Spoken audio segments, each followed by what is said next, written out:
Hey everyone, it's Scott here with another daily property update. This is where I give you a 3 to 5 minute quick update on the property market so that you can have all the information like a property insider. Now, I just finished an interview with 2GB here in Sydney, and I shared some data with them that will prove to you that the Sydney market in the affordable zone, the affordable market here in Sydney, anything below 1.5 million, especially property below 1.2 million, is going to jump by 100 to 200K between now and March. So recently, Commonwealth Bank, one of the biggest lenders, right? They loan to 30-40% of all home loans are done by the Commonwealth Bank. They collect a lot of data. Now, what they're seeing right now is that there are 12% more people going into the branch, calling up the bank, applying online, asking for a home loan to go shopping for a property in Sydney. This is investors and first-home buyers, and also people wanting to change their property, move up and down the property ladder. In addition to that, these people can now borrow 13% more than what they could before the 3 rate cuts we've just had. In addition to that, the federal government has their first home buyer assistance scheme. What this means is that first home buyers from the 1st of October only require a 5% deposit to buy their first home, and they loosened up all the rules. So it was focused on people at the lower end of the socioeconomic scale. Now, this is applicable to anyone earning any income to a property value up to $1.5 million. Now, in addition to that, I just want to give you one stat here for Sydney, because Sydney leads the property market nationally. What happens in Sydney flows to the rest of the country. So what's happening in Sydney is important and is a lead indicator for other markets also around the country. Here in Sydney, the auction clearance rate almost hit 80% just last week. This is a huge number, one of the biggest numbers we've seen this early for a long time. And look, this is with all of the cold, wet weather that we've actually had here in Sydney.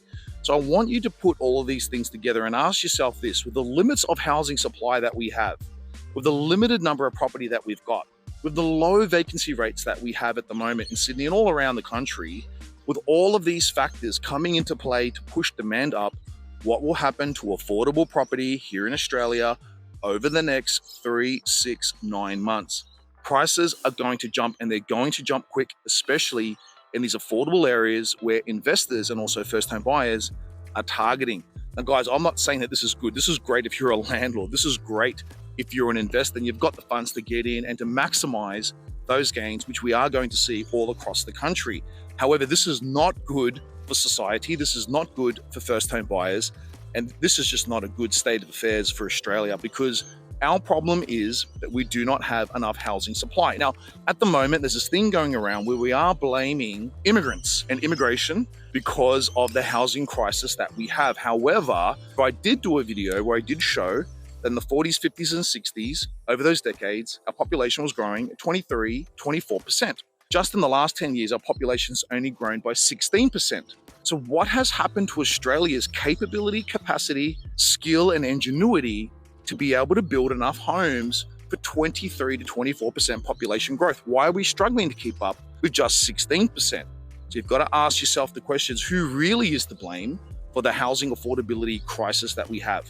In addition to that, here are the moves I would make this week. If you're a first-home buyer, get into property now. Try to put a deposit down now. Buying off the plan is also a really good move for a first-home buyer, because you can lock in a property price today for something that may settle 1 or 2 years from now. Remember, if you move into a property now, your rent might be 2 to 3% of the value of the property. You're going to have to start paying 6, 7, 8% when you own a property. So if you want to delay that cash flow shock, buy off the plan. If you're an investor, also get out there now. Look for those affordable areas. There are 15,000 suburbs all across the country. Look for the affordable areas with good infrastructure, good employment, low vacancy rates. Lock some property up there as fast as you can. So guys, please hit the like button. Please hit the subscribe button if you want more information like this. You don't want to miss my daily property updates. I give you information so that you can make the correct moves for you, those people you care about, those people you provide for, at your daily property update. Take care, everyone.